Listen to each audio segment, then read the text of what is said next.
तो अपन ने क्या किया, F2 की बात कर रहे हैं अपन। F2 में मतलब दो लिक्विड्स हैं और अपन को PA0 गिवन है और PB0 गिवन है। इसमें अपन को PA0 गिवन है दैट इज 200 और PB0 गिवन है अपन को that is 75। If the vapor over the mixture consists of 50 mole% of A, तो अपन को यहाँ पर Y गिवन है। 50 मोल% का मतलब है 50 का मोल% मतलब 0.5 मोल्स अपन को ये गिवन है। मोल% मतलब मोल फ्रैक्शन हो गया। तो what is the mole % of A in the liquid, अपन को ये पूछा है इसमें। X से कितना होगा ये बता दो। आपको याद होगा मैंने एक नोट में पॉइंट लिखवाया था कि जब भी आपको एक ही वेसल में लिक्विड और वेपर में रिलेशन बनाना हो तो आप पीएम को इक्वेट कर देना। तो अपन को पता है YA इज इक्वल टू होता है PA0 into XA divided by PM and YB equal to होता है that is PB0 into XB divided by PM।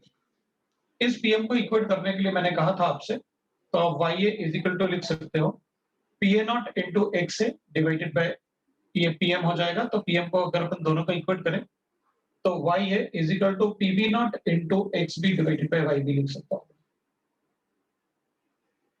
मुझे YA गिवन है मतलब ये गिवन है, तो मैं इसको अगर 0.5, अगर ये 0.5 है तो ये भी 0.5 है।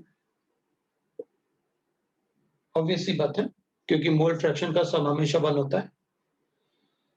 PA0 मुझे 200 गिवन है, XA मुझे कैलकुलेट करना है, YA मुझे 0.5 गिवन है, दैट इज PB0 मुझे 75 गिवन है, XB मुझे पता है, अगर XA गिवन है तो XB को मैं 1 माइनस XA लिख सकता हूं और डिवाइड बाय YB मुझे 0.5 गिवन है।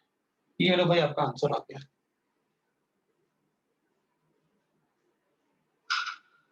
That is answer. अगर अपन को एक ही सॉल्यूशन में मोल फ्रैक्शन चेक करने हैं, एक ही वेसल में वेपर और लिक्विड को कोरिलेट करना है तो अपन हमेशा पीएम को इक्वेट करेंगे। अब लास्ट में देखो मैंने नोट करके लिखवाया हुआ है, सारी चीजें मैंने आपको बताई हैं, आपके नोट्स में सारा कुछ होगा, कोई बात नहीं। लेकिन अपन को अब ये समझ में आ गया कि भाई गलती क्या कर रहे थे। बस जिसने क्वेश्चन पूछा वो ये देख ले कि उसने क्या गलती की थी जो क्वेश्चन नहीं आया। ठीक है ना, मैं F3 की बात कर रहा था।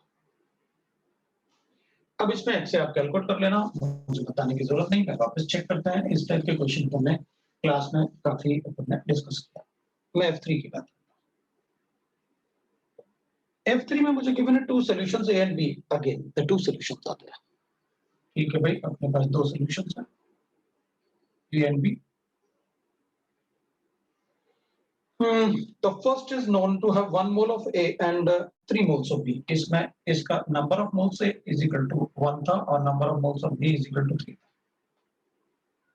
and its total vapor pressure is 1 atmosphere। ठीक है, the P total PM is equal to 1 atmosphere। ठीक है, the second solution I have another solution, मेरे पास दूसरा solution है, एक और the other solutions भी है और इसमें भी the second solution has A and B, A के भी 2 moles हैं और B के भी 2 moles हैं।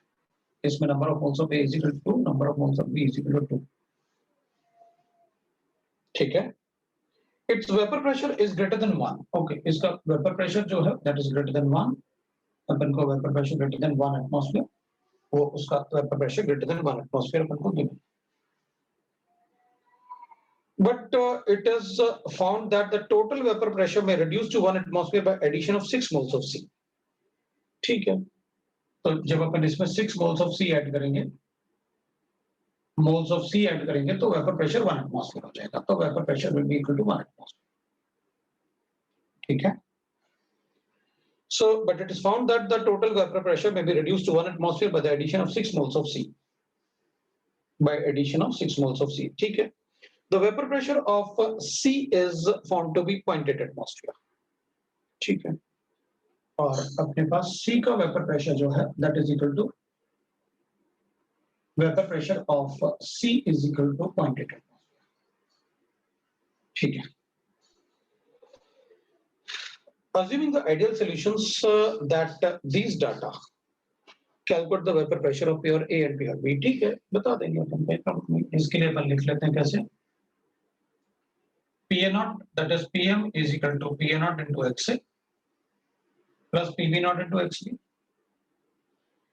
ये मुझे 1 एटमॉस्फेयर गिवन है, that will be equal to, ये अपन को गिवन है, दैट इज इसके लिए, इस सॉल्यूशन के लिए लिख रहे हैं अपन, तो PA naught into XA, XA will be equal to 1 minus 4, so 1 by 4 plus ये PB naught होगा, तो PB naught will be equal to, अपन को लिखना है, ये PA naught है और this will be equal to 3 by 4। ये इक्वेशन 1 है मेरे पास। अब जब ये दोनों थे तो ग्रेटर देन 1 था, लेकिन अगर C को ऐड करें तो it becomes 1 atmosphere। तो अपन लिखेंगे इसमें P total will be equal to partial pressure of A plus partial pressure of B plus partial pressure of C लिख लेते हैं, that is the total vapor pressure of this। ये value मुझे given है 0.8, उसमें दे रखा है मुझे, this is 0.8। ये मुझे पता है क्या होता है, PA naught into XA और B naught into XB ये होता है, और ये मुझे पता है क्या होता है, this will be equal to PA naught into XA, और ये मुझे गिवन है 1 एटमॉस्फेयर। मैं इस इक्वेशन को बना लेता हूं, जो डाटा मुझे गिवन है उससे मैं कैलकुलेट कर लेता हूं क्या गिवन है मुझे, तो अपन इसको लिख लेंगे भाई। इस इक्वेशन को बना देता हूं, तो the equation will be like this, that is P total is 1 atmosphere, that will be equal to PA naught मुझे गिवन है कितना, वो तो कैलकुलेट करना है, तो this will be PA naught into mole fraction of A में अपन लिखेंगे the number of moles of A कितना गिवन है, 2 by number of moles of A plus B plus C, that is 10, और PB naught मुझे given है, that is the number of moles of, that is again it is 2 by 10 plus this will be 0.8। ये मुझे equation given है, एक equation मेरे पास ये है, एक इक्वेशन मेरे पास ये है, दिस इज इक्वेशन 2। आपके पास दो इक्वेशन है, आपको दोनों इक्वेशन से कैलकुलेट करना है क्या, ये दोनों इक्वेशन है आपके पास, इन इक्वेशन से आपको PA naught और PB naught पूछा है, आप देख लीजिए आपको क्या। तो what they are telling is, ऐसा करने से आंसर आपका सही आ रहा है या गलत आ रहा है।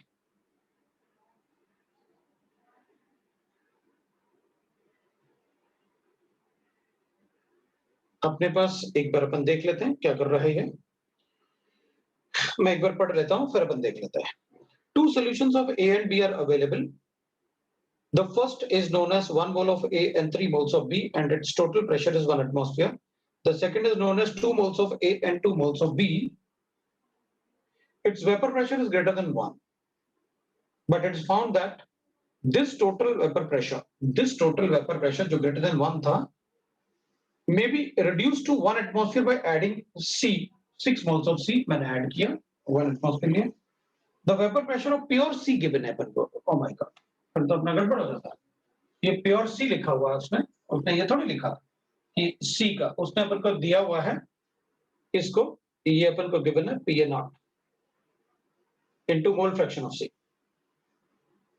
तो प्योर C मतलब अपने लिए PC naught गिवन है उसमें, into mole fraction हो जाएगा 6 by 10। ये लो भाई, हो गया अपना आंसर।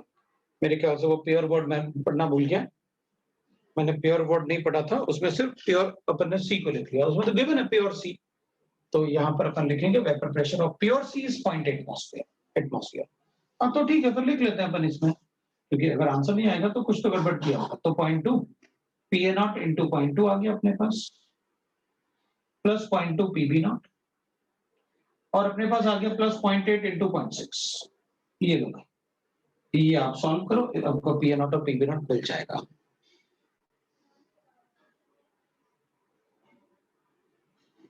बोलो, अगर आप सॉल्व करोगे तो विल गेट दैट। ये आपके पास गिवन है 1 इक्वल टू 0.25 PA naught और 0.75 PB naught। फिर जल्दी से कैलकुलेट कर डालो ये, और उसमें मुझे आंसर बता दो। इससे आंसर आ रहा है, सब लोगों ने किया होगा, आंसर ही आना चाहिए। आंसर आ रहा है, लो भाई, सब लोग बोल रहे हैं कि आंसर आ जाता है सर। प्योर C आपको पढ़ना था, वो प्योर C मतलब प्योर, अपन ने C लिखा, प्योर C नहीं लिखा, तो ध्यान देना उस पर, कोई बात नहीं, अपन ऐसे कर सकते हैं। तो ठीक है, अपन को गिवन है, अपन लिख सकते हैं और बता सकते हैं भाई कि what is the vapour pressure. अब दूसरा क्वेश्चन चेक कर लेते हैं। F4 में गिवन है 80 degree centigrade the vapour pressure of pure benzene is given to me and pure toluene is given to me. ठीक है भाई, मेरे पास मैं ऐसे एक लिक्विड ले लेता हूं, ये बेंजीन है और ये टॉल्यून है। मुझे प्योर लिक्विड बेंजीन मतलब पीबी नॉट गिवन है, दैट इज इक्वल टू 5753 और प्योर टॉल्यून गिवन है PT nought, that will be equal to, that is PT nought is 290 mm. Calculate the composition of a liquid in mole percent. Calculate the composition of the liquid in the mole percent. हमें इनके composition मतलब XA और XB चाहिए mole percent में। तो मोल percent मतलब mole fraction calculate कर लो, multiply by 100 ही तो करना होता है। हमें XA और XB चाहिए। Mole percent at 80 degree centigrade is in equilibrium with the vapor phase containing 30 mole percent of benzene. इसमें मुझे YB गिवन है, दैट इज 0.3, तो YT हो जाएगा 0.7। अगर किसी एक ही लिक्विड में मुझे लिक्विड और वेपर में रिलेशन बनाना है तो आपको पता है क्या करना होता है, that is PB not into XB divided by PM को ये YB कर लेंगे अपन and that is equal to PT not into XT divided by YT। मेरे ख्याल से ये मैंने बता रखा है आपको। और इसको PB नॉट अपन को गिवन है 753, XB अपन से पूछा है तो अपन इसको XB कर लेते हैं और डिवाइड बाय YB मुझे 0.3 गिवन है, that will be equal to PT nought is 290 multiply by XT will be equal to 1 minus XB, that is XT और डिवाइडेड बाय मैं कर लेता हूं ये 0.7। लो भाई आपका आंसर आ गया, XB आ गया तो XA भी आ जाएगा, ये XT होगा, ये बेंजीन है और ये टॉल्यून है। लो भाई आपका आंसर आ गया। तो थोड़ा सा मैंने आपको बताया कि भाई कैसे आपको कोरिलेट करना है with liquid and vapour state. We can write that. F5 की बात कर लेते हैं। F5 पूछा है, हाँ पूछा है किसी ने। तो F5 में मुझे गिवन है the pure benzene and टॉल्यून again given है मुझे बेंजीन गिवन है, मुझे टॉल्यून गिवन है और मैं इसको वापस F5 के लिए लिखता हूं। F5 के लिए मुझे बेंजीन भी गिवन है, मुझे टॉल्यून भी गिवन है। इसको हटा रहा हूं, मुझे बेंजीन गिवन है, मुझे टॉल्यून गिवन है। अपन इसको ऐसे ही ले लेते हैं, इसको हटा रहा हूं मैं। The vapor pressure of benzene and toluene in a mixture at 50 degrees centigrade is given as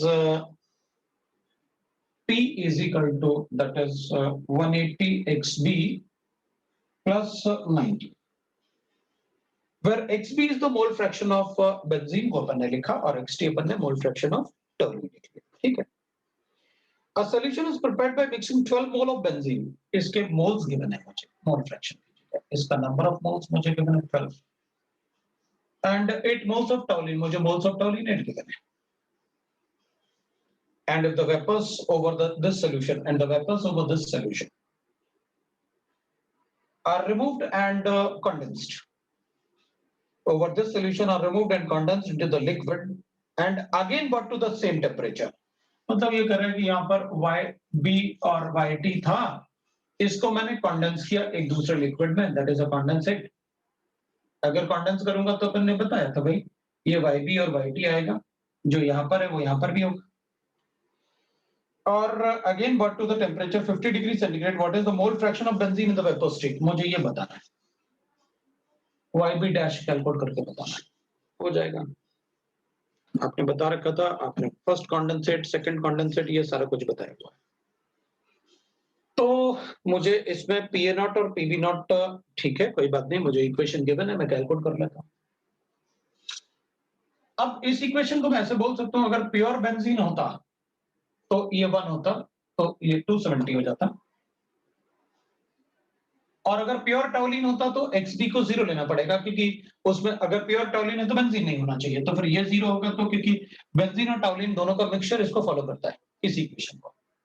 तो अपन कहते हैं भाई अगर प्योर बेंजीन होता तो इसका वैल्यू 1 होता, तो बेंजीन का वेपर प्रेशर 270 होता, और अगर प्योर टॉल्यून होता तो XB का वैल्यू 1 होता, 0 होता। तो प्योर टॉलिन 90 होता है, ये 90।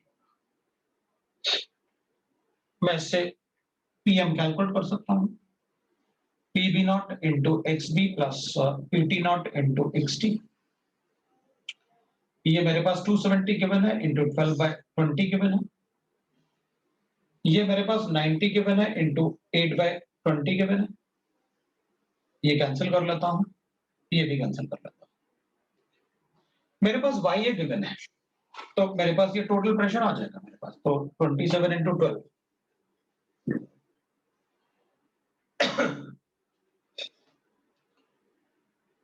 27 इंटू 12 अगर मुझे करना है तो मैं तो 27 into 6 अच्छा इसको ठीक है, इसको हाँ सही बात है, कैंसिल ही कर लो, क्यों फालतू में मतलब 6 7 जा 42 कर लेते हैं, 4 कैरी 6 2 जा 12 और ये 162, ये 162 प्लस अपन इसको 4 कर लेते हैं तो 9 4 जा 36, अपन सबको पता है, तो 198 आ दिख रहा है। तो अपन बता सकते हैं भाई कि इसमें ना जो YB आएगा ना, YB will be equal to कितना होता है, तो YB will be equal to अपने पास आ गया 162 डिवाइडेड बाय 198, ये अपने पास YB आ गया, एंड YT आ जाएगा अपने पास, तो that will be equal to 1 minus that is 162 divided by 198, क्योंकि मोल फ्रैक्शन का सम 1 होता है हमेशा, तो अपने पास ये आ गया। हाउ 270 के उधर लिखो ना कि भाई इस इक्वेशन को फॉलो करता है, तो 270 आ गया ना। जब बेंजीन के लिए कैलकुलेट करोगे तो XB का वैल्यू 1 होगा ना, प्योर बेंजीन का, अगर प्योर बेंजीन है तो मोल फ्रैक्शन 1 आता है, तो 270 आ जाएगा। और प्योर टॉलिन होगा तो प्योर टॉलिन में बेंजीन थोड़ी होगा, तो सिर्फ टॉलिन होगा ना, तो बेंजीन का मोल फ्रैक्शन इसमें 0 होगा, और जब सिर्फ बेंजीन है तो इसमें टॉलिन थोड़ी होगा। हाँ, तो बेंजीन का मोल फ्रैक्शन 1 डालो ना इक्वेशन में, वो बता रहे हैं ना कि इक्वेशन ये फॉलो करेगा, उस इक्वेशन से कैलकुलेट करना है। तो उस टाइप से अपन ने कैलकुलेट किया प्योर टॉलिन और प्योर बेंजीन। अब ये आ गए अपने पास, तो पीएम डैश कैलकुलेट कर लेता हूँ। पीएम डैश होता है PA not into YA plus PB not into YB, ये अपन ने कैलकुलेट किया, राइट। तो अपन कहेंगे पीएम डैश कितना आ रहा है अपने पास, यही तो कैलकुलेट करना है अपन को, PM dash is equal to PA nought थोड़ी चेंज होता है, तो वो 270 आ गया, तो 270 इंटू 162 डिवाइड बाय 198 आ गया, प्लस पीबी नॉट आ जाएगा अपने पास, that is 90, so 90 into 1 minus that is how much, so 198 से माइनस करेंगे 162, तो 36 by 190, तो ये आ गया अपने पास। अब जो YB डैश है ना, YB डैश वो अपन कैलकुलेट कर सकते हैं, क्योंकि YB dash will be this upon PM dash, तो YB dash will be equal to PA nought into YA upon PM dash. ये अपन से पूछा है आंसर में, ये क्वेश्चन में पूछा है, तो जरा जल्दी से आप सॉल्व करके बता दो भाई कितना आएगा, what will be the answer. 270 को 162 डिवाइड बाय 198,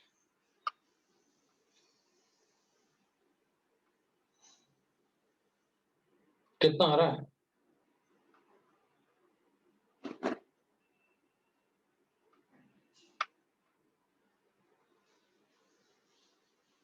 ये 220.9 आ रहा है, मैं उसको 221 कर सकते हैं अपन, है ना, 221, सो 36 इंटू 9 कर लो, वो अपन कर सकते हैं, कोई प्रॉब्लम नहीं है, और डिवाइड बाय कर लेते हैं 198, तो ये 16.36 आ रहा है, तो 16.36 और 121 221, तो ये आ रहा है मेरे पास 222.6।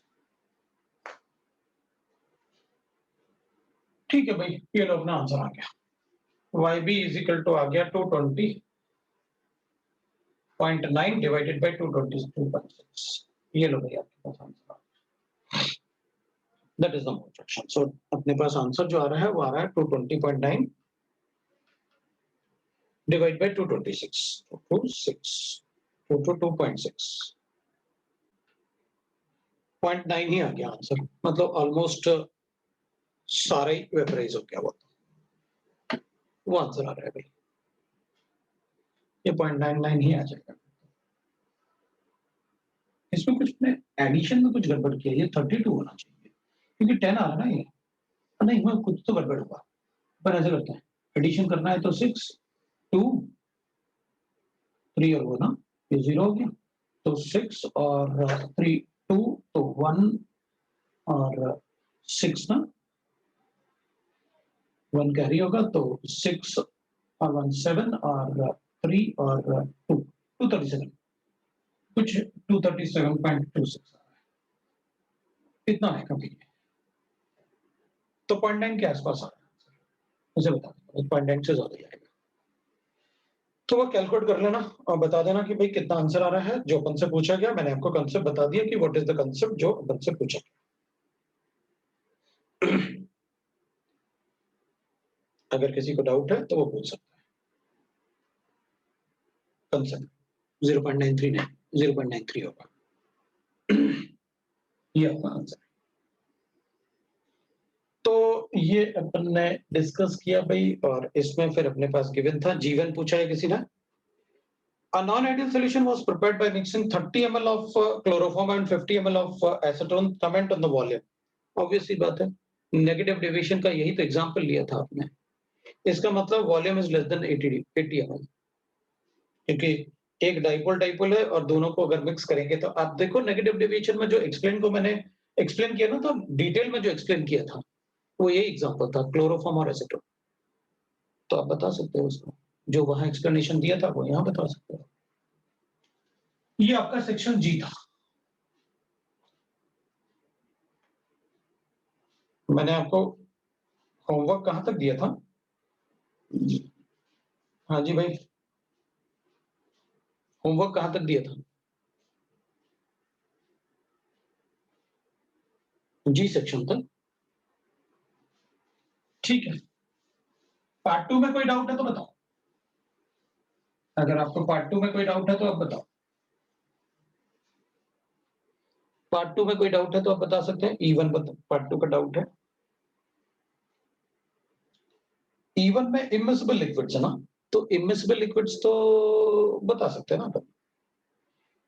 इमिसिबल लिक्विड में अपन ने कहा था भाई अपने पास, ठीक है, दो लिक्विड्स हैं। When a liquid immiscible with water और steam distilled at 95.2 degrees centigrade, the total pressure is found to be this much. Pt is equal to 748 torr given है। The distillate contain 1.2 gram of liquid water, ठीक है, तो distillate में weight of water मुझे given है 1.25 gram.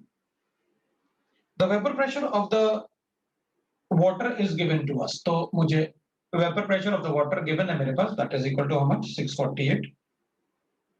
The molecular mass of the liquid अपन को बताना है। molecular mass of the liquid कितना होगा वो अपन को बताना है। molecular weight of the liquid अपन को बताना है।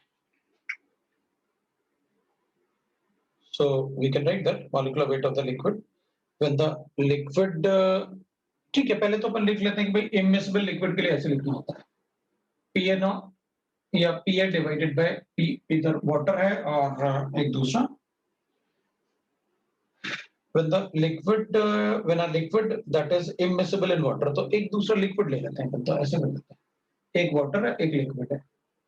So number of moles of water लेना है, number of mole of liquid लेना है, तो अपन इसको ऐसे लिख सकते हैं, वेपर प्रेशर ऑफ वाटर तो 648 गिवन है और लिक्विड हो जाएगा 748 माइनस 648, तो अपने पास 0 आ गया, 0 आ गया, ये अपने पास 100 आ गया, divide by 100। Number of moles of water में वेट ऑफ वाटर आ गया और divide by upon molecular weight of water ले लेंगे, into 1000 into अपन लिख लेंगे, that is molecular mass of liquid divided by mass of liquid, number of that is weight of liquid. तो अपन को given है when a liquid that is immiscible in water was steam distilled at 95.2 degrees centigrade, the total pressure is found to be 748. The distillate contain 1.25 gram of liquid per gram of water, तो weight of water मुझे given, ये liquid का wait था इतना, पर gram of water मतलब wait of water is 1 ग्राम। तो अपन से पूछ रहा है the vapour pressure of water is 648, वो अपन को गिवन है, तो लिक्विड अपन बता सकते हैं। मैंने आपको कल भी मतलब जब पढ़ाया था इमिसिबल लिक्विड तो बताया था, total is equal to vapour pressure of water plus vapour pressure of liquid लेना पड़ेगा। ये अपन को गिवन है, ये अपन को गिवन है, तो वो मैंने कैलकुलेट कर दिया माइनस करके। ठीक है, तो 648 divided by 100 will be equal to, इधर अपन को वेट ऑफ वाटर कितना गिवन है, that is 1, molecular mass 80, molecular mass अपन को कैलकुलेट करना है और ये 1.25 लो भाई आपका आंसर आ गया।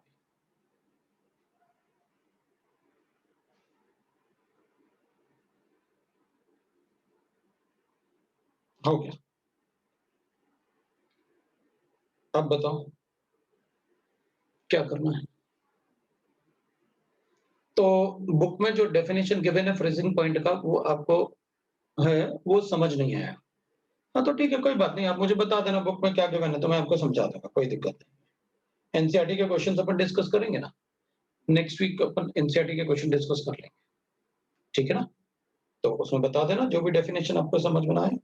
अभी आपका होमवर्क हो जाएगा अप टू सेक्शन आप जी तक कर चुके हो, जी एच आई जे एंड के, तो ये सेक्शन आपको सॉल्व करना है प्लस एनसीईआरटी के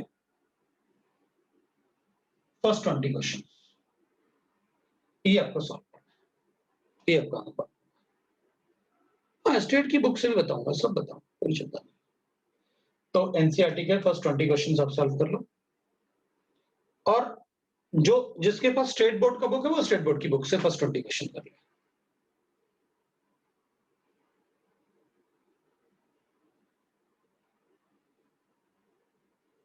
मैं दोनों के क्वेश्चन डिस्कस कर लूंगा क्लास में, कोई प्रॉब्लम। तो ये था अपने पास, मतलब we can say that index वगैरह नहीं, एक्सरसाइज सॉल्व करो आप, अनसॉल्व्ड एक्सरसाइज ऑफ राइट ना, वो चेक करना है। तो आगे चेक कर लेते हैं, फिर अपन आगे पढ़ेंगे। कैमरा नहीं आया, कैमरा छोड़ो, जेपीएन सर की वो नहीं आई और रिपोर्ट नहीं आई, अभी कल आएगी रिपोर्ट। तो सब ऐसे ही चल रहा है जेपीएन सर, लेकिन वो मतलब ठीक है, ही इज टेकिंग केयर। उन्होंने ट्रीटमेंट तो कोरोना वाला ही शुरू कर दिया है। डर लग रहा है, कोरोना में बहुत डर लग रहा है, तुम लोग सोच भी नहीं सकते, मैं तो तुम लोग तो कुछ भी नहीं डर रहे होगे जितने मैं डर रहा हूँ। कोरोना बेकार चीज है इस बार वाला, पता है, घर से बिल्कुल भी नहीं निकलना। मैं तो मतलब अब मैं क्या बताऊं, घर से बाहर जाने नहीं मुझे, इट इज वेरी डेंजरस, बहुत डर लग रहा है। और पता, it will be only for May June में ठीक हो जाएगा सब। एक्चुअली क्या है, वी आर नॉट प्रिपेयर्ड ना। अभी लोग जो ऑक्सीजन ऑक्सीजन बोल रहे हैं ना, ऑक्सीजन नहीं मिल रहा, ये नहीं मिल रहा, how can you say that oxygen मिल रहा, ऑक्सीजन नहीं मिल रहा, और मतलब आप गवर्नमेंट को ब्लेम करना शुरू कर दिया। बिकॉज प्रॉब्लम इज दैट ना, कि मान लो अपन से आज कहा जाए कि पूरे वर्ल्ड को खाना खिलाना है इंडिया को, कैसे खिलाएगा भाई? अपना रिक्वायरमेंट तो मैक्सिमम 45 टन का था ना, अपन को थोड़ी पता था कि ऑक्सीजन के बगैर मतलब कोरोना ट्रीट नहीं होगा। तो लोग ना घबरा रहे हैं, ज्यादा घबरा गए, इसलिए प्रॉब्लम हो रहा है। हाँ, ट्रांसपोर्टेशन की भी कमी है अपने पास, ये तो है, तो बराबर प्रोड्यूस हो रहा है लेकिन ट्रांसपोर्टेशन बहुत मुश्किल हो रहा है, ये भी सही है, बिल्कुल सही है। तो थोड़ा डर तो लग रहा है। हमारे घर में मैं और मेरे 2 बेटे बस, मैं, मेरी वाइफ और मेरे बेटे 2 हैं, छोटे-छोटे से। वैक्सीन के लिए कैसे रजिस्टर करूँगा? एक दिन गया था लगवाने, वो कहते हैं कि भई अभी नहीं लगेगा आपको वैक्सीन, तो मैंने कहा अरे यार कुछ करके लगा दो, मना कर दिया उन्होंने, बोले नहीं-नहीं बाद में आना। और वैसे भी अब तो वैक्सीन भी नहीं है। चलेंगे, करेंगे ना अपन कुछ। ऑनलाइन होता है, कुछ नहीं हो रहा ऑनलाइन। अब मतलब ऐसे कुछ करेंगे ना, अमेरिकन्स वगैरह वो एनजीओज़ वगैरह डोनेट कर रहे हैं, अपन को कहाँ मिलेगा? उनको थोड़ी मिलेगा। अपन क्या करेंगे, आपस में एक ग्रुप बनाएँगे, ठीक है ना? तो सभी पेरेंट्स और टीचर्स ऐसे करके। फिर जैसे कुछ बच्चों के पेरेंट्स जो होंगे वो डॉक्टर्स होंगे। तो उनको अपन कहेंगे इफ दे कैन, मतलब वो लोग कहीं से अरेंज करें या कुछ ऐसे। अपन ये नहीं बोल रहे कि हमको भी लगा दो। वी आर टेलिंग दैट कि भाई रजिस्ट्रेशन ईज़ी हो जाए थोड़ा। यूएस मतलब ऐसा नहीं है अमीर लोगों को मिलता है, वो तो बात ठीक है, क्योंकि ये बात तो बिल्कुल फैक्ट है बेटा, कि जिनकी पहचान है ट्रीटमेंट उन्हीं का हो रहा है बस। जिनकी पहचान नहीं है उनका ट्रीटमेंट नहीं हो रहा। बहुत बुरी हालत है, बहुत बुरी हालत है। मतलब मैं बोल भी नहीं सकता, मतलब कुछ चीज़ें देख के तो मतलब रोना आ जाता है, मतलब काफ़ी सेंसिटिव हो जाता है। बहुत बुरी हालत है। आप सोच भी नहीं सकते जितनी बुरी हालत है। आप तो मुंबई में है ना, पर मुंबई में तो बहुत सिक्योर है। Mumbai is very secure. Facilities बहुत अच्छी है ना। मुंबई है, चंडीगढ़ है, बाकी जगह जो हालत है ना, बहुत बुरी हालत है। आप सोच भी नहीं सकते, आप रो दोगे देख के। विलेजेस में हालत बुरी तो इसलिए हो गई ना कि मतलब जो वो था ना कुंभ मेला, उसमें गाँव वाले जो होते हैं ना, उनको नहीं पता ना बेचारों को। वो बेचारे चले गए और उनको किसी ने बताया नहीं, वो आके अपने उनको खाँसी-वासी चलती है, उनको लगता है खाँसी-वासी सब वैसे ही है ना, जैसे नॉर्मल होता है। उनको क्या पता था इतना बुरा फँस जाएँगे। बहुत बुरी तरह से, बहुत। अब याद मत दिलाओ मत, तो फिर वो मुझे ना सारे वो जो मुझे पता है ना मतलब जो चीज़ें मुझे पता है वो मतलब वो तो रोना आ जाएगा। बे मास्क नहीं लगा रहे हैं लेकिन अब क्या कर सकते हैं? देखो, लेकिन मैं एक बात कहूँगा, इसमें गवर्नमेंट की बिल्कुल गलती नहीं है। वो इसलिए नहीं है कि government is giving you the guidelines. कोई फॉलो ना करे तो हम क्या करें? मरोगे ही, है ना? गवर्नमेंट आपको गाइडलाइन देता है। गवर्नमेंट का काम क्या है? ऑर्डर इश्यू करना ना कि आपको कैसे रहना है। तो पीपल आर केयरलेस, अपन क्या करें? अब जो मर रहा है वो अब दुःख तो होगा लेकिन बट दे आर केयरलेस। जब गवर्नमेंट बोल रहा है कि भाई मास्क लगाओ आप, चलो घर में मत लगाओ लेकिन बाहर तो लगाओ आप। बाहर भी कितने लोग आपको मिल जाएँगे मास्क नहीं लगाएँगे। खुद तो मरेंगे ही, हमें भी मारेंगे। तो प्रॉब्लम तो है। अब फर्स्ट के बाद जाएँगे वैक्सीन वगैरह लगवाने, सब लोग एक एक साथ करके कुछ बनाएँगे, है ना? सर हेटर्स को कोई बहाने चाहिए बस एक मौका नहीं, हेटर-वेटर से कुछ नहीं होने वाला। हेटर-वेटर का कोई मतलब नहीं होता। गाइडलाइन होनी चाहिए। बट हेटर्स का तो ऐसे है कि मतलब लोग ये भी बोल देंगे ना कि मतलब देखो मैंने वाईडी सर को ऐसे कर दिया। हाँ भाई, मोदी को भी तो उसके पुतला लेके उसको जूते मारते हैं। तो क्या मोदी के पास भी नहीं पहुँच सकते वो तो? लोगों को तो काम चाहिए, उससे कुछ कोई फ़र्क नहीं पड़ता। तो वो उससे कोई फ़र्क नहीं पड़ता। गवर्नमेंट को गाइडलाइन देनी थी, उन्होंने दिया। अगर पब्लिक फ़ॉलो नहीं कर रहा है तो मरेंगे। तो बेटा मतलब घर पे ध्यान रखो अपना भी और पेरेंट्स का भी। चलो पढ़ते हैं। ठीक है ना? क्योंकि जितना ज़्यादा याद आएगा उतना ज़्यादा दुःख होगा मैं। तो मैं दुखी नहीं होना चाहता बिल्कुल, है ना? लेकिन अभी तो यही हालत है कि ज़िंदा रहने के लिए परेशान हूँ। अब तो हर एक में कोरोना दिखता है। यही कोरोना है, दूर रहो और तभी ज़िंदा रह पाओगे। बिल्कुल यही सोचो कि जिससे मिल रहे हैं वो कोरोना है। खत्म करें आज ऑस्मोटिक प्रेशर पढ़ना है। Osmotic pressure is another colligative property जो नंबर ऑफ पार्टिकल पे डिपेंड करेगा। ठीक है? That is another colligative property जो नंबर ऑफ पार्टिकल पे डिपेंड करेगा। ठीक है? That is osmotic pressure. अभी ऑस्मोटिक प्रेशर में थोड़ा अपन को ये आइडिया तो है व्हाट इज़ ऑस्मोटिक प्रेशर। ठीक है? आज सॉल्यूशन खत्म हो जाएगा। मे बी पॉसिबल अपन कर दें, मतलब तुम बोलो तो अभी कर देता हूँ, 10 मिनट लगेंगे। लेकिन सीखना है इसलिए वेट कर लो। ठीक है? तो व्हाट इज़ ऑस्मोटिक प्रेशर ना? व्हाट इज़ सो इसमें अपन क्या करेंगे? ऑस्मोटिक प्रेशर ऑब्वियस सी बात है, it is related to the pressure. अपन लिखेंगे इसमें ना according to van't Hoff assumption, van't Hoff assumption for dilute solutions.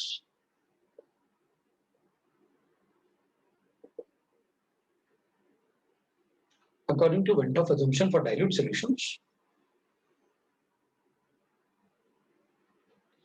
the dilute solutions,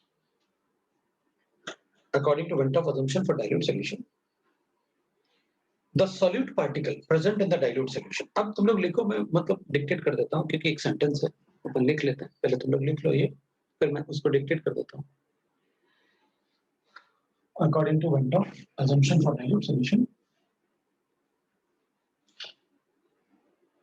the solute particle present in the dilute solution, the solute particle present in the dilute solution behave, the solute particle present in the dilute solution behave exactly like the particles present in the gases. Behave exactly like the particle present in the gases. Gases में particle दूर दूर होते हैं ना, dilute solution में भी particles दूर दूर होते हैं। Solid particle behave exactly like the particle present in the gases. As the particle exert as the particle exert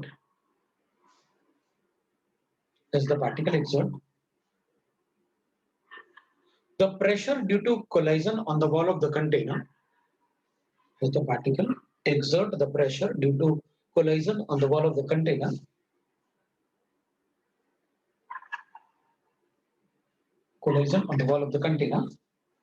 similarly the particles in the dilute solutions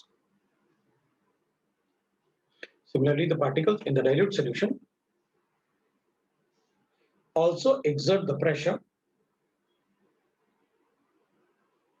Similarly, the particles in the dilute solution also exert the pressure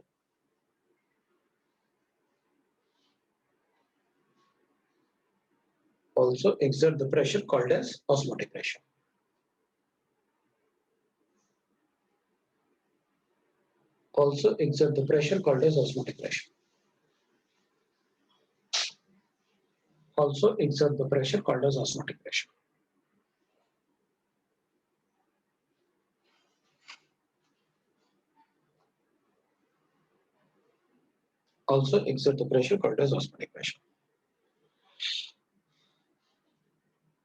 तो इसका मतलब यह है कि van't Hoff ने dilute solutions को gases के साथ कोरिलेट किया कि जैसे पार्टिकल्स गैसेस में अपार्ट होते हैं ना एक दूसरे से, वैसे डाइल्यूट सॉल्यूशन में भी पार्टिकल एक दूसरे से काफी दूर होंगे। गैसेस में पार्टिकल इंडिपेंडेंटली किस वॉल ऑफ द कंटेनर पे कोलाइड करके प्रेशर जनरेट करता है, वैसे डाइल्यूट सॉल्यूशन में भी सॉल्यूट पार्टिकल वॉल पे कोलाइड करके प्रेशर जनरेट कर सकते हैं, but that pressure will be called as osmotic pressure. तो जैसे डिफरेंट लॉज गैसेस के लिए होते हैं, वैसे ही डिफरेंट लॉज हम डाइल्यूट सॉल्यूशन में भी बता सकते हैं, because they are behaving as gases. So according to Venthoff,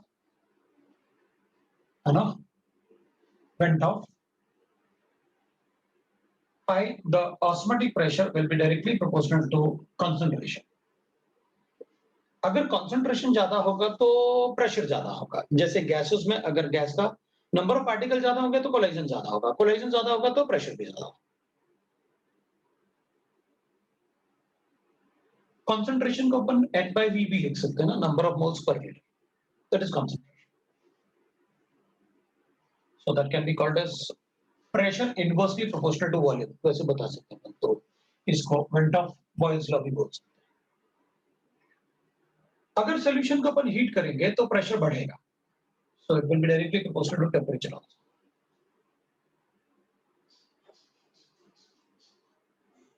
तो अपन बोल सकते हैं that is phi will be directly proportional to concentration into temperature, C into T। तो मैं लिख सकता हूँ इसको phi is equal to C। अब वो solution constant होता है, but that solution constant is nothing but the gas constant, उसका वैल्यू सेम होगा, तो अपन R ही लिख सकते हैं। वो CST solution constant बोलते हैं अपन उसे, since वो डाइल्यूट सॉल्यूशन गैसेस जैसे बिहेव कर रहे हैं, तो जो कांस्टेंट होगा वो सॉल्यूशन कांस्टेंट S लिखते हैं अपन, लेकिन अपन उसको R लिख लेते हैं क्योंकि वैल्यू सेम होगी, दोनों में डिफरेंस नहीं होगा। और अगर कोई इलेक्ट्रोलाइट है तो अपन को पता है कि अगर नंबर ऑफ पार्टिकल बढ़ेंगे तो कॉलिगेटिव प्रॉपर्टी बढ़ेगी, क्योंकि pi is a colligative property. इस इक्वेशन में मुझे ज्यादा कुछ बताने की जरूरत नहीं कि अगर pi is equal to I into C R T, तो मैं इसको ऐसे भी लिख सकता हूँ, that is phi will be equal to I into number of moles RT upon V भी लिख सकता हूँ। ये weight upon molecular weight वगैरह वो सारा कुछ अपन को पता है, बताने की जरूरत नहीं। अगर आप इसको P is equal to CRT लिख रहे हो तो C is nothing but N by V ना, तो concentration number of moles per liter ही तो होता है, तो इसको N by V मतलब C को मैं N by V लिखूंगा तो PV is equal to nRT आ गया ना। तो सारे क्वेश्चन सॉल्व करता हूँ। अब अपन एक बात लिखते हैं इसमें, क्योंकि अपन ऑस्मोटिक प्रेशर से डील कर रहे हैं, तो अपन एक पार्ट लिखते हैं that is called osmosis. Osmosis ये डेफिनेशन अपन ने 10th क्लास में पढ़ा हुआ है, व्हाट इज ऑस्मोसिस, ठीक है, और 10th क्लास में अपन पढ़ते हैं ऑस्मोसिस क्या होता है, सबको अभी भी डेफिनेशन याद होगा मेरे ख्याल से। तो अपन कहते हैं ऑस्मोसिस में passage of solvent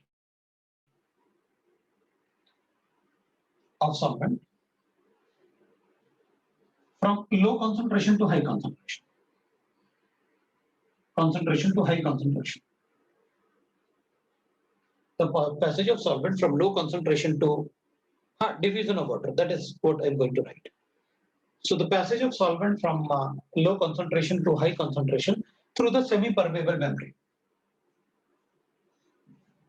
Through the semi-permeable membrane.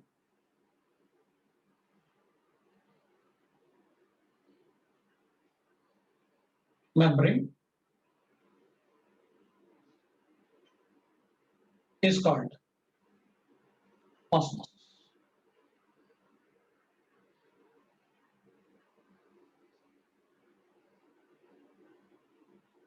ठीक है, तो अपन लिखेंगे, ठीक है भाई, आप मुझसे ये कह रहे हो कि अगर मेरे पास कोई दो सोल्यूशन है और मैं उन सोल्यूशन को सेपरेट करता हूं सेमी परमेबल मेम्ब्रेन से, सपोज करते हैं this is semi permeable membrane, semi permeable membrane ले लेते हैं अपन, उसको एसपीएम लिखा हुआ है मैंने, that is a semi permeable membrane अपन कहेंगे। यहां पर मैं लो कॉन्सेंट्रेशन ले लेता हूं और यहां पर हाई कॉन्सेंट्रेशन, यहां कॉन्सेंट्रेशन C1 है, यहां कॉन्सेंट्रेशन C, और मैं कहूंगा if C2 is greater than C1 then phi2 is greater than phi1 because pi is directly proportional to concentration. ये लो concentration है, ये high concentration. So the solvent will pass from this to this. और semi permeable membrane ऐसा membrane होता है जिससे सिर्फ solvent पास कर सकता है. Semi permeable membrane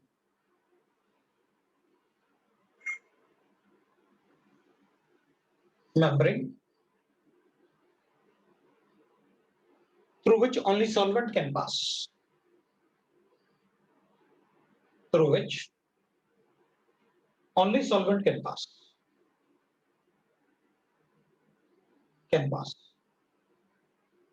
But not the solute.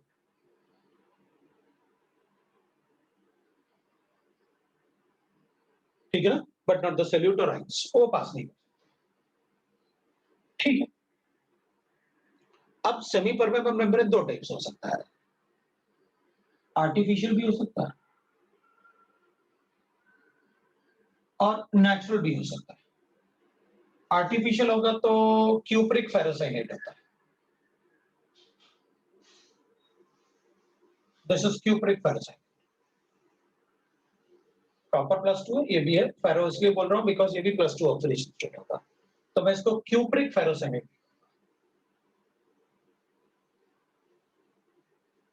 Cupric फेरोसाइनेट ये लिख सकते हैं अपन।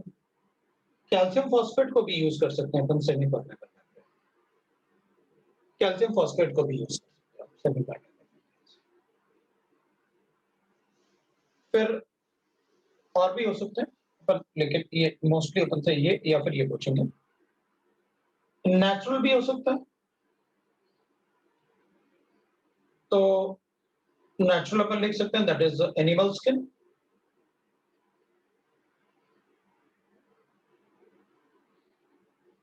ऑलराइट। सेल्यूलोज भी हो सकता है नेचुरल में, और एनिमल स्किन क्या हमारा स्किन भी बोल सकते हैं अपन, ये अपना स्किन जो है वो सेमी परमेबल मेम्ब्रेन ही तो है भाई। स्वेटिंग होता है तो सॉल्ट थोड़ी बाहर आ जाएगा, लिक्विड थोड़ी बाहर, ब्लड थोड़ी बाहर आ जाएगा, स्वेटिंग होता है तो सिर्फ पानी बाहर आता है, because it is a semi permeable membrane, इससे सिर्फ लिक्विड बाहर आ सकता है, सिर्फ वाटर,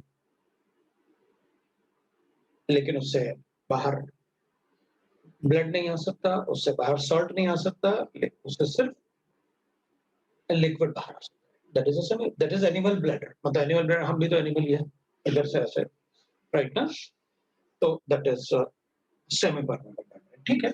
पता चल गया अपन को what is semi permeable membrane, जिससे सिर्फ सॉल्वेंट पास होता है। अब इन दोनों में जितना ज्यादा डिफरेंस होगा, तो अगर मुझे ऑस्मोटिक प्रेशर बताना है, तो ऑस्मोटिक प्रेशर जो होगा that will be equal to π2 minus π1, π2 minus π1। तो अपन कहेंगे सर ये तो बिल्कुल वैसे ही हो गया, अगर दोनों तरफ प्रेशर डिफरेंस है, मतलब गैसेस होते हैं, तो जहां प्रेशर ज्यादा होगा हमेशा गैस वहां से कम प्रेशर की तरफ फ्लो करेगा, गैस गैस। लेकिन यहाँ इसलिए ऐसे हो रहा है क्योंकि जिस तरफ ज्यादा कंसंट्रेशन है वहां ऑस्मोटिक प्रेशर ज्यादा होगा, जहां कम कंसंट्रेशन है वहां ऑस्मोटिक प्रेशर कम होगा। तो इन दोनों में जितना ज्यादा डिफरेंस होगा उतना ज्यादा ऑस्मोटिक प्रेशर होगा। तो अपन कहेंगे ठीक है भाई, ऑस्मोटिक प्रेशर मतलब अब अपन ऐसे भी बोल सकते हैं, जैसे अपन घर पे ना प्लांट्स में पानी डालते हैं, जब कोई प्लांट सूख जाता है तो उसमें कॉन्सेंट्रेशन बढ़ जाता है, पार्टिकल्स का कॉन्सेंट्रेशन बढ़ जाता है।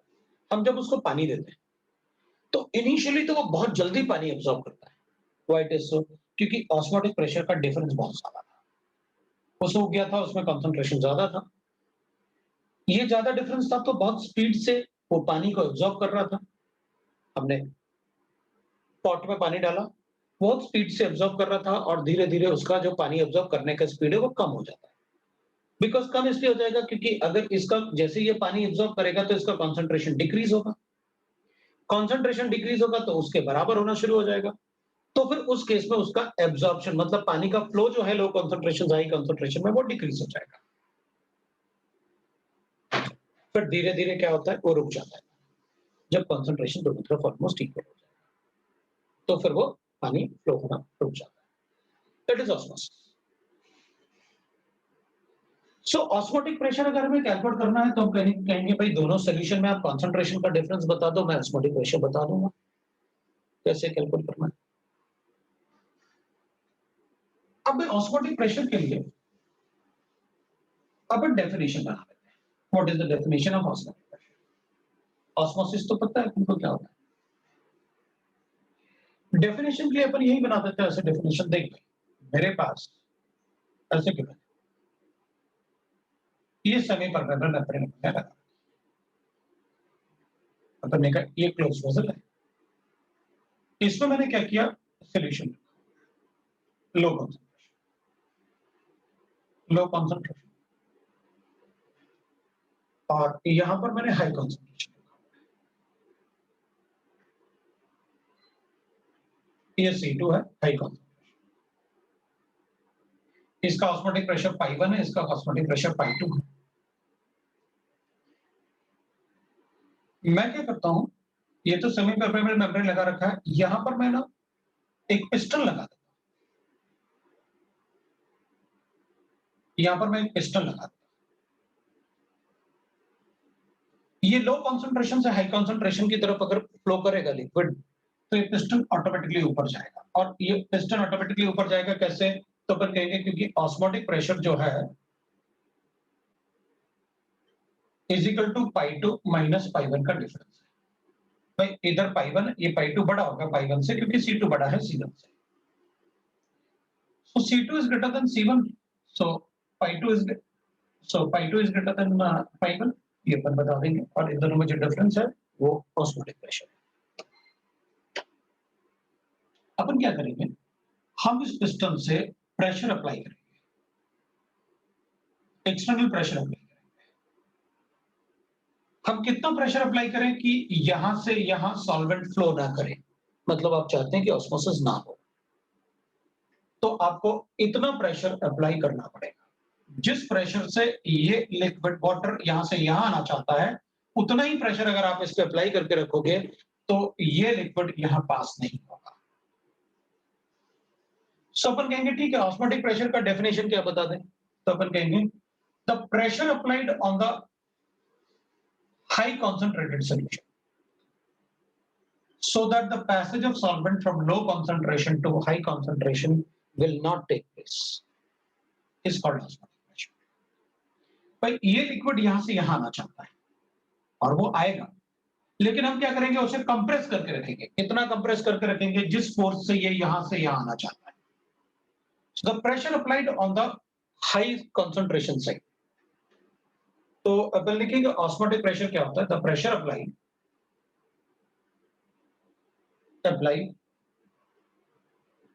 on the concentration on the solution with higher concentration so that the passage of solvent will not take place,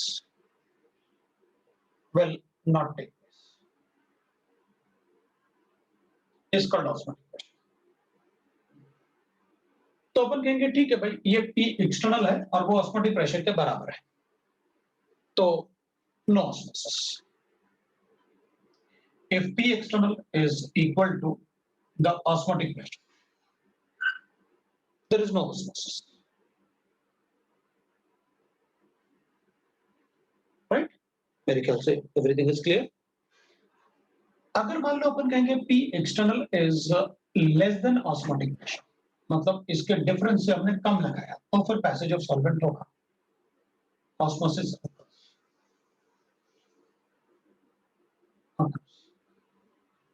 और अगर P एक्सटर्नल को मैं ज्यादा कर दूं तो इसका मतलब है कि आप यहां पर ज्यादा प्रेशर अगर लगाओगे तो रिवर्स ऑस्मोसिस होना शुरू हो जाएगा, then it will be a reverse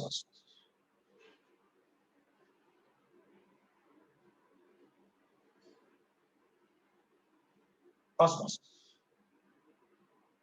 और रिवर्स ऑस्मोसिस से ही हम सी वाटर को सॉफ्ट वाटर में कन्वर्ट करते हैं। हम क्या करेंगे, सी वाटर लेंगे और रिवर्स ऑस्मोसिस के लिए हमें पता रहेगा इसका ऑस्मोटिक प्रेशर कितना है, हम इस पर प्रेशर लगाएंगे सो दैट कि वहां पर इससे सॉल्वेंट पास कर सकता है सेमी परमेबल मेम्ब्रेन से। तो हम इतना प्रेशर लगाएंगे कि यहां से लिक्विड वहां चला जाए और सेमी परमेबल मेम्ब्रेन से सॉलिड तो पास कर नहीं सकता, तो वो reverse osmosis which is used for desalination of water, for desalination of water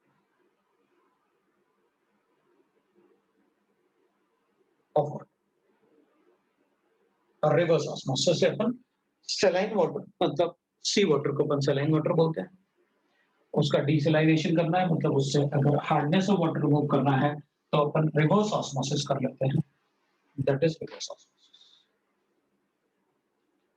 अब अपन कहेंगे अगर मान लो मेरे पास ऐसे गिवन होता, जैसे अब अपन एप्लीकेशन की बात करते हैं, ठीक है, अपन को ऑस्मोटिक प्रेशर समझ में आ गया। ऑस्मोटिक प्रेशर क्या होता है, हम रिवर्स ऑस्मोसिस भी कर सकते हैं, हम ऑस्मोसिस रोकना चाहते हैं तो क्या करना पड़ेगा अपन को, वो सारी चीजें अपन को समझ में। अब जैसे अपन ने 10th क्लास में पढ़ा था कि जो सॉल्यूशन हायर कंसंट्रेशन पे होता है उसको अपन हाइपरटोनिक सॉल्यूशन बोलते हैं, और जो सॉल्यूशन लो कंसंट्रेशन पे होता है अपन उसे हाइपोटोनिक सॉल्यूशन, ये अपन ने 10th क्लास में पढ़ा, हाइपोटोनिक सॉल्यूशन, राइट। तो hypertonic solution and hypotonic solution वो अपन को पता है। अपन क्या करेंगे एप्लीकेशन की ऐसे, अगर अपन को कैलकुलेट करना है, जैसे ऑस्मोटिक प्रेशर है, तो अगर मान लो मेरे पास एप्लीकेशन में अपन लिखें इफ वी हैव, मेरे पास ऐसे एक सेमी परमेबल मेम्ब्रेन है ये, और यहां पर मेरे पास सॉल्ट सॉल्यूशन है,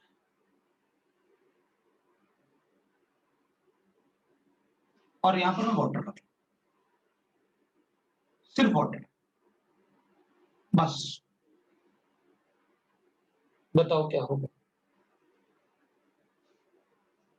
तो अपन कहेंगे भाई यहां से वाटर यहां पास करेगा और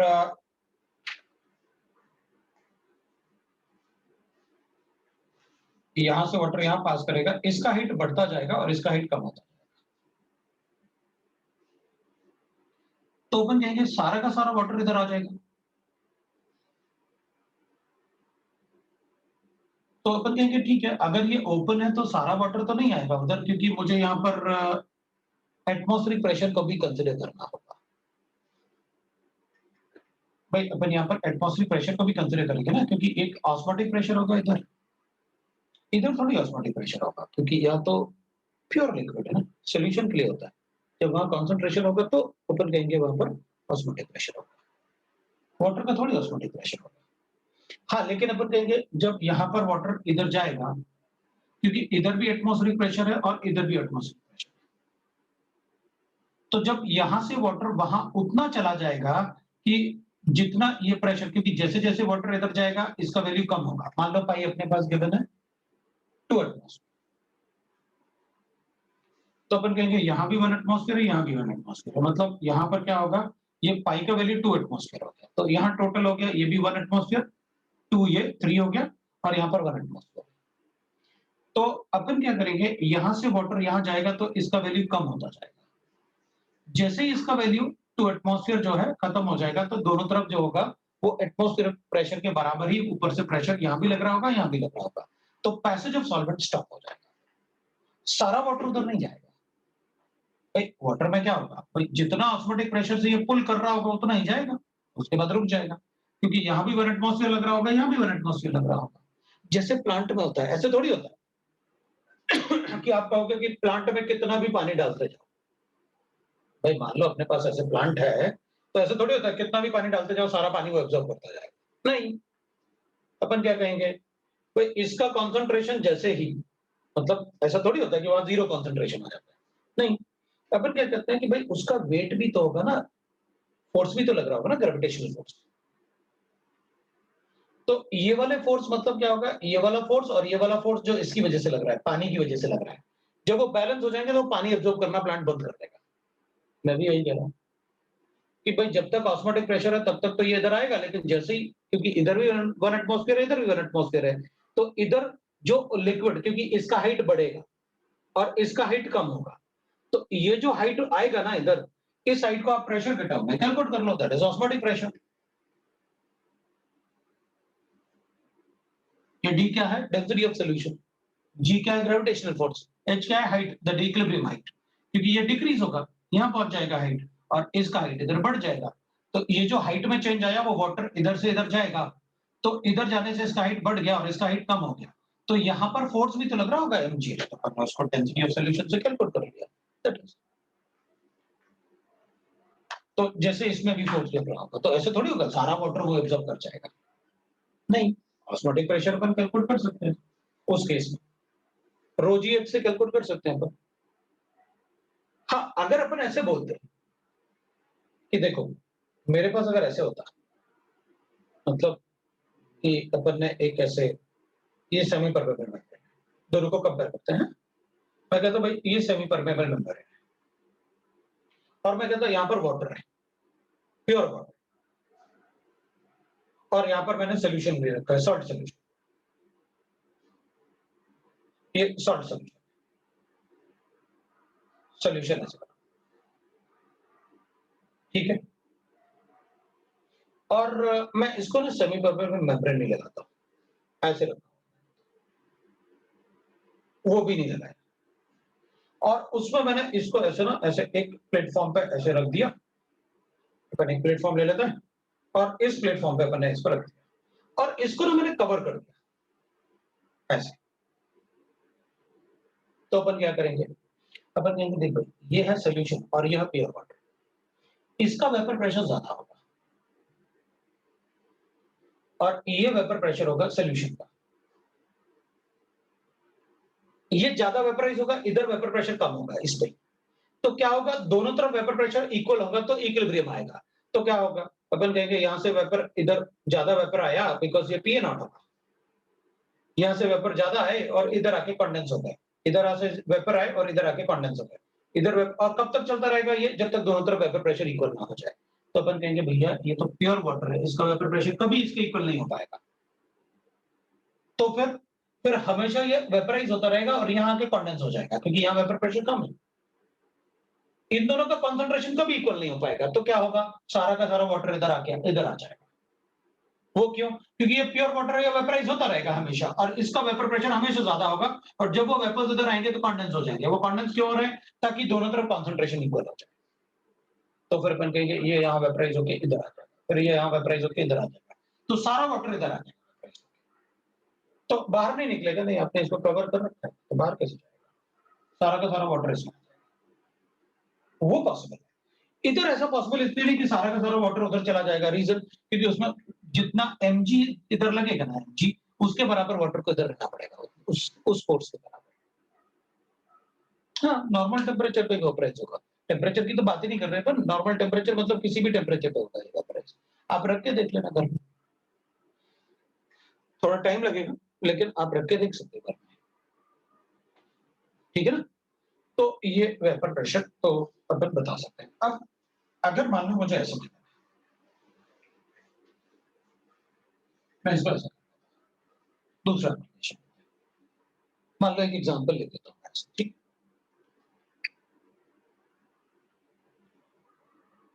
The two sugar solutions are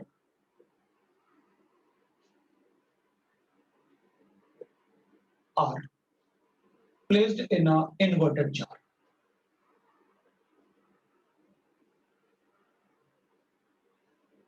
मैं ऐसे इक्वेशन बना, अब ये मेरे पास दो सुगर सॉल्यूशन है, एक ये है और एक ये है।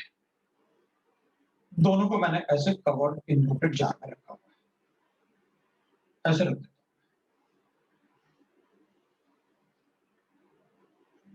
हूँ। एक्वस सॉल्यूशन है, मैंने एक्वस लिखा हुआ है। व्हाट? इसका वॉल्यूम 100 ml, इसका भी वॉल्यूम 100 ml, दोनों ही 100 ml। इसमें 10 ग्राम शुगर है, इसमें 20 ग्राम शुगर है।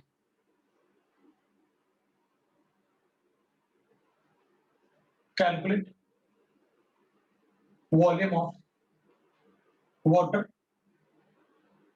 in each jar at equilibrium। ये इक्विलिब्रियम पे अपन को कैलकुलेट करना है। कैसे कैलकुलेट करेंगे?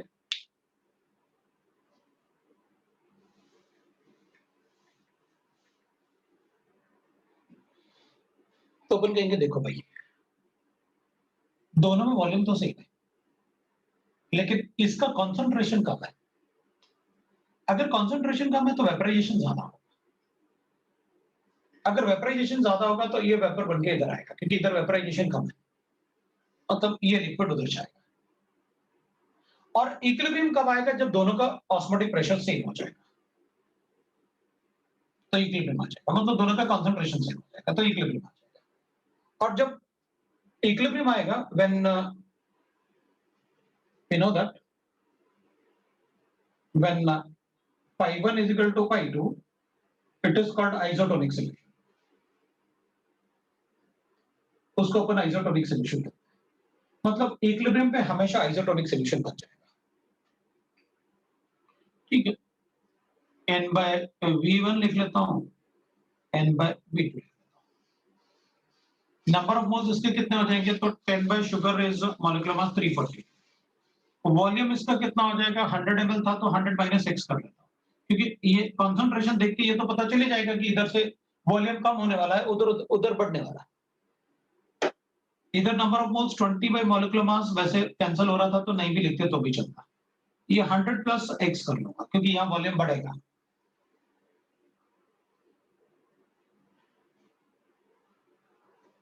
x इज इक्वल टू कितना आया? x इज इक्वल टू बताओ ना कितना?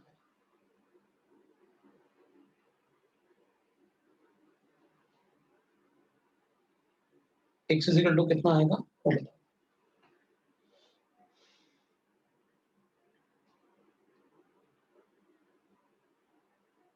33। ठीक है, ठीक है, बता दो आंसर। इसमें 66.7, मतलब 67 ले लो और इसमें 63 कर दो, मतलब 133 कर दो। सो इसमें 67 बच गया और उसमें बता दो 100 प्लस या 100 माइनस 6 हो गया, वो 100 प्लस 6 आंसर आ गया। मेरे ख्याल से सब लोग कैलकुलेट कर सकते हैं और बता सकते हैं कि कब तक वैसे होगा। तो अगर ये इक्विलिब्रियम तब आएगा जब दोनों तरफ कंसंट्रेशन इक्वल हो जाए। और अगर एक तरफ सिर्फ वाटर होता और एक तरफ शुगर सॉल्यूशन होता तो कभी भी कंसंट्रेशन इक्वल नहीं हो पाता, है ना? तो यहाँ वेपर प्रेशर ज्यादा है और यहाँ वेपर प्रेशर कम है, तो यहाँ से उड़ के ये इधर आता रहेगा, इधर आता रहेगा। तो कब तक आएगा? जब तक कि दोनों तरफ कंसंट्रेशन इक्वल ना हो जाए। जैसे कंसंट्रेशन इक्वल होगा और रुक जाएगा, तो अपन ने कंसंट्रेशन इक्वल कर लिया और सॉल्व कर दिया। तो यहाँ से वॉल्यूम वाटर इधर आ रहा था, तो अपन कहेंगे 100 माइनस x ले लेते हैं वॉल्यूम, और इसका वॉल्यूम 100 प्लस x ले लेते हैं और सॉल्व कर दिया। ये तो पता ही था ना कि आपने इक्विलिब्रियम वर्ड यूज किया। इक्विलिब्रियम वर्ड यूज करने का मतलब है कंसंट्रेशन, मतलब वो रुक जाना। तो इस टाइप से अपन पूछ सकते हैं। फिर दूसरा मतलब कुछ ऐसे भी बना सकते हैं, तो मैं इसको हटा रहा हूं। दूसरा अपन से ऐसे भी क्वेश्चन देख सकते हैं कि भाई सपोज अपन से कहा गया ऑस्मोटिक प्रेशर कैलकुलेशन के लिए, तो दूसरा कैलकुलेशन में अपन ऐसे बता सकते हैं, दैट इज एक और एग्जांपल ले लेते हैं। अगर अपने पास ऐसे एक वेसल है और इसमें मैंने वाटर रखा हुआ है, ये वाटर आपने प्योर वाटर लिया हुआ है, और इस वेसल में मान लो मैंने एक ऐसे फनल लगा, ऐसे एक फनल लगा। अब ये फनल लगाऊंगा तो मैं इस फनल में ना सॉल्यूशन रखा हुआ है और इसमें एक सेमी परमेबल मेम्ब्रेन बना रखा है। ये जो है ये सेमी परमेबल मेम्ब्रेन, और इसके अंदर मैंने सॉल्यूशन रखा हुआ है, ये सॉल्यूशन। अब इनको एक बार पता है, अगर ये हायर कॉन्सेंट्रेशन है और ये पानी है, तो यहां से पानी इसमें जाएगा, यहां से पानी इसके अंदर जाएगा। इसके अंदर पानी कब तक जाएगा? तो अपन कहेंगे देख भाई, पानी इसके अंदर तब तक जाएगा, आप अगर प्योर सॉल्वेंट आपने प्योर सॉल्वेंट लिया हुआ, अगर सॉल्यूशन होता तो मैं कहता इक्वल कॉन्सेंट्रेशन होगा तो रुक जाएगा। तो अपन कहेंगे इसके अंदर पानी जाएगा, सपोज करता है ये इक्विलिब्रियम हाइट हो गया, मतलब पहले ये x था, बाद में y तक जाके वो रुक गया। अपन क्या करेंगे, सारा पानी क्यों नहीं गया अंदर? क्योंकि वहां से इसका फोर्स भी तो लग रहा था, जो सॉल्यूशन था उसका फोर्स भी तो लग रहा था, मतलब जिस फोर्स से पानी अंदर जाना चाहता था उसी फोर्स से वो नीचे ऐसे लग रहा था फोर्स। इस सॉल्यूशन का फोर्स भी तो होगा, मास और फोर्स लगाएंगे ना उसको। तो अपन कहेंगे इसका फोर्स होगा तो एक पॉइंट पे आके ये रुक जाएंगे। बिल्कुल ये वैसे ही है जैसे अपन ने प्लांट में पानी देने वाला पार्ट, मैंने उसको बस क्वेश्चन में डाल के ऐसे लिखा। तो अपन कहेंगे ठीक है भाई, कितना ऑस्मोटिक प्रेशर बता दो आप, फोर्स मतलब ठीक है, तो मैं कहूंगा osmotic pressure will be equal to, अब डेंसिटी ऑफ द सॉल्यूशन बता दो, ग्रेविटेशनल फोर्स बता दो और एच बता दो, जो फोर्स लग रहा होगा, that is osmotic pressure. Initially कितना ऑस्मोटिक प्रेशर होगा, तो अपन के पाई तो ऑस्मोटिक प्रेशर है, D is the density of solution, वो गिवन होना चाहिए। एच इज इक्विलिब्रियम हाइट,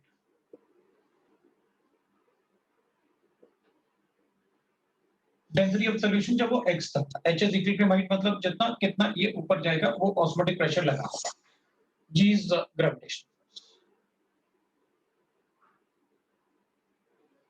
तो अपन बता देंगे कि कितना ऑस्मोटिक प्रेशर रहा होगा, क्योंकि पहले x था फिर y हो गया, इसका मतलब दिस इज इक्विलिब्रियम हाइट जो ऑस्मोटिक प्रेशर की वजह से ऊपर गया, और वही ऑस्मोटिक प्रेशर लग रहा होगा, वो आपको देना पड़ेगा क्वेश्चन। तो अपन को देंगे तो अपन कैलकुलेट कर लेंगे।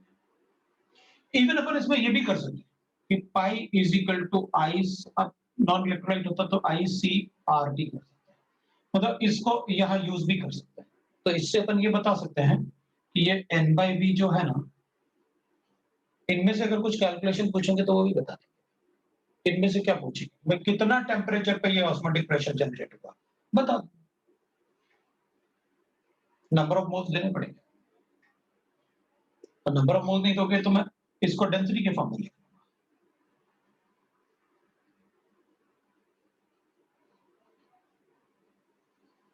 Density of the solution. वो गिवन होना चाहिए, तो भी अपन ऑस्मोटिक प्रेशर। लेकिन इसमें अपन को एक बात ध्यान रखना पड़ेगा, यूनिट्स, क्योंकि यूनिट्स बहुत मैटर करेगा। भाई यहाँ पर आप एच लोगे किसमें, हो सकता है आपको सेंटीमीटर में गिवन। अपन क्या करेंगे, एच को कन्वर्ट करेंगे मीटर में, डेंसिटी को केजी पर मीटर क्यूब करना पड़ेगा, ताकि ये अपने पास आए पास्कल में, एमकेएस यूनिट। एमकेएस यूनिट को अगर यहां यूज करेंगे पास्कल में, तो आर का वैल्यू होगा 8.314, अपन को पता है, और वॉल्यूम मीटर क्यूब में होना चाहिए, नंबर ऑफ मोल्स का कोई यूनिट नहीं होता। तो वो बात ध्यान रखना होगा, अगर वो बात ध्यान नहीं रखी तो आप फिर गलती कर जाओगे और लगेगा मेरा आंसर नहीं, वो आपको पता राइट, वो अपन को पता।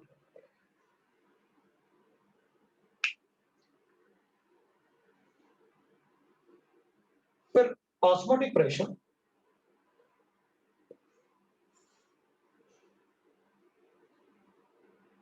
can be calculated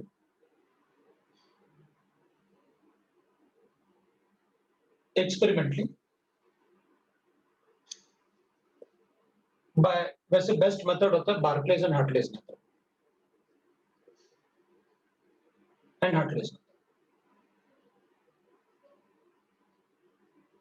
अब मेरे ख्याल से जो अपन ने पहले मैंने आपको बताया ना, ऐसे वो बना के इधर पिस्टन लगा के, और ऐसे बस उसने पिस्टन में वहां पर एक मशीन लगा देगा, जैसे वो रोड साइड पे प्रेशर चेक करने के लिए मशीन होती है ना, उस टाइप का लगा देगा बस।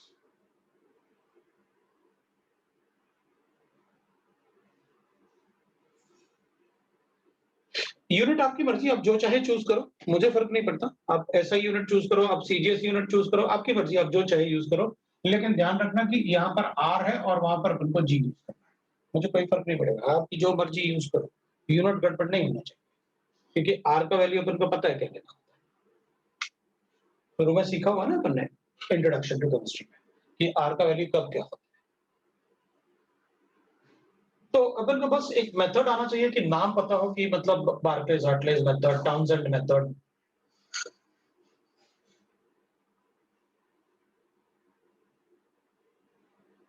ये सारे के सारे मतलब मेथड होते हैं उसको कैलकुलेशन के, कोई पूछने वाला नहीं है, ना एनसीईआरटी में गिवन है ना कहीं गिवन है। फिर osmotic pressure is best colligative property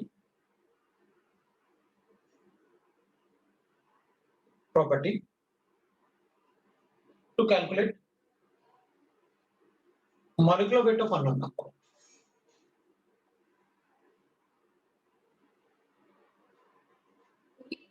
क्योंकि सिर्फ इसी के फॉर्मूले में पाई टेम्परेचर मेंशन है, तो हम ये देख के रखेंगे कि भाई इतना ही टेम्परेचर हो कि वो पार्टिकल ब्रेक ना हो या एसोसिएट डिसोसिएट ना हो, क्योंकि अगर मैंने कोई पॉलीमर लिया है तो वो ब्रेक नहीं होना चाहिए, इतना टेम्परेचर मेंटेन करके रखना है कि वो ब्रेक ना हो, क्योंकि बाकी एलिवेशन, बॉइलिंग पॉइंट और डिप्रेशन, फ्रीजिंग पॉइंट में हमें देखना पड़ेगा कहीं वो पार्टिकल ब्रेक तो नहीं हो गया। मैंने तो एक पॉलीमर लिया था, मान लो टेम्परेचर ज्यादा होगा तो ब्रेक हो जाएगा, तो कॉलिगेटिव प्रॉपर्टी चेंज हो जाएगी, तो वेट बाय वॉल्यूम जो मॉलिक्यूलर मास है वो चेंज हो जाएगा, तो अपन को वो ध्यान रखना होता है। इसलिए कॉलिगेटिव प्रॉपर्टी में सबसे अच्छा मेथड होता है मॉलिक्यूलर मास कैलकुलेट करने का ऑस्मोटिक प्रेशर, क्योंकि इसमें टेम्परेचर फैक्टर डायरेक्टली होता है। Osmotic pressure for mixture of solutions.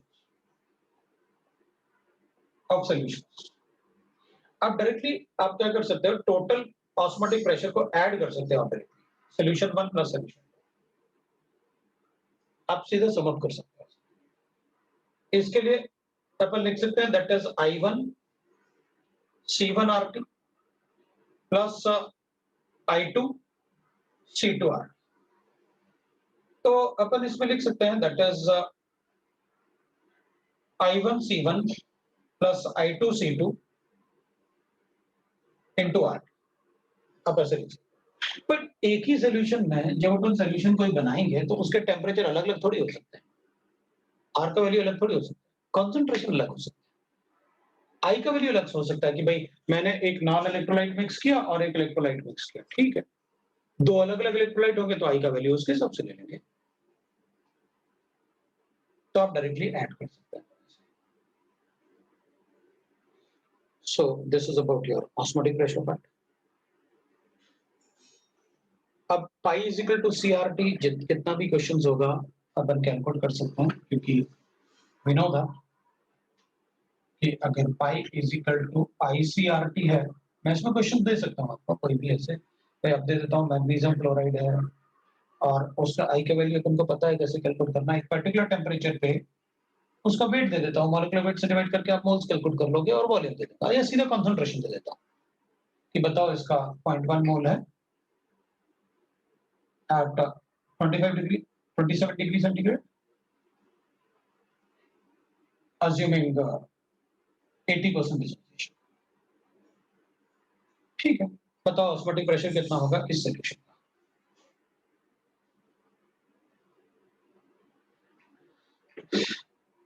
तो moles concentration moles per litre होता है, तो वॉल्यूम को अपन 2 से डिवाइड कर लेंगे, मोल्स आपने दे रखा है। आइए अपन कैलकुलेट कर लेंगे, आइए अपन को कैलकुलेट करना आता है। So that is 1 plus n minus 1 into alpha.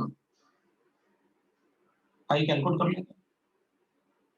So 1 plus n तो 3 हो जाएगा, 3 माइनस 1 मतलब 2 हो जाएगा और alpha is 1। So that will be equal to that is 2 into 1.6 3.6 ना 2.6 है। सो अपन लिख लेंगे भाई 2.6 कंसंट्रेशन हो गया 0.1 डिवाइडेड बाय 2 लीटर गिवन है, तो अपन लीटर्स में 2 हो गया, r का वैल्यू 0.0821 अब 0.0821 हो गया, मल्टीप्लाई बाय 300 हो गया, 1/12 भी ले सकते हैं, तो ये एटमॉस्फेयर में लिया तो ये आंसर भी अपना एटमॉस्फेयर में आएगा। वही करता है कि 1.3 हो गया इंटू 0.1 हो गया इंटू 24.65 हो गया। लो भाई आंसर बता दो। अल्फा पर ने 80% लिया ना, तो 0.8 होगा ना, 0.08 कैसे हो जाएगा? अबे अल्फा मतलब 80% मतलब 80/100 था। अच्छा 0.1 ना तो किया ना अपन ने, मल्टीप्लाई किया तो पहले पार्टिकल का नंबर भी तो ले लेते, ले लिया ना अपन ने 80%, राइट? तो एवरीथिंग इज ओके। अपन ने कंसंट्रेशन 0.1 और कंसंट्रेशन लिया ना अपन ने मोल्स पर लीटर, आई ले तो रहे हैं, आई तो इससे कैलकुलेट करेंगे ना, alpha is here for that dissociation. पक्का?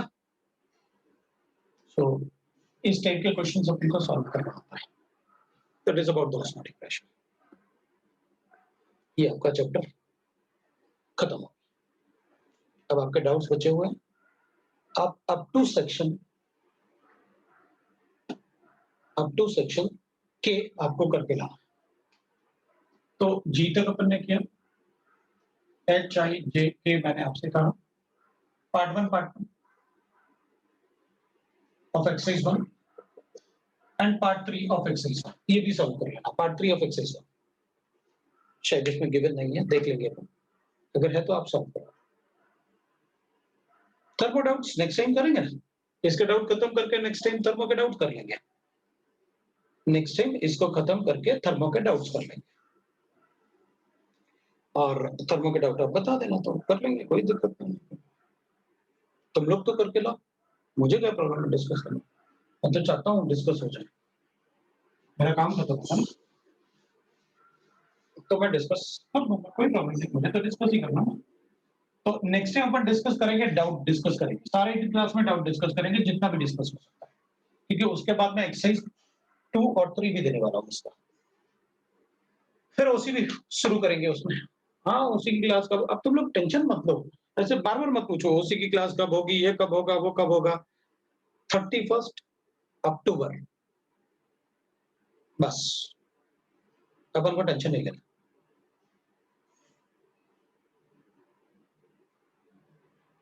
ठीक है, 31 अक्टूबर अपन को टेंशन नहीं लेना, 31 अक्टूबर में अपना सिलेबस खत्म करेंगे, क्योंकि अपन रिवीजन शुरू करेंगे। ठीक है, अबे वेकेशन कौन से शुरू हो गए तुम्हारे? अच्छा स्कूल के, मैंने मैं आपको बता रहा हूँ कब खत्म हो जाएंगे, तुम कह रहे कि आज से मेरे वेकेशन शुरू खत्म हो, मेरी तो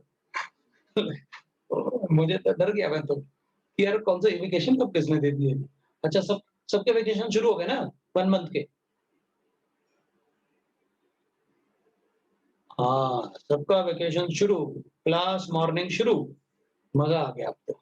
और क्लास लगेगी 2-2 एक साथ, मज़ा आ गया, मज़ा आ गया, मज़ा आ गया। अब तो मज़ा आ गया। अब सीधा 1 जून को खुलेगा स्कूल, बस हो गया मज़ा। ठीक है, हो गया। चलो भाई, हो गया। अब तो मॉर्निंग क्लास होगी टिल 1 जून, ठीक है ना? चलो बाय बेटा, चलो मिलते हैं फिर, हैं? बाय, ठीक है? Thank you.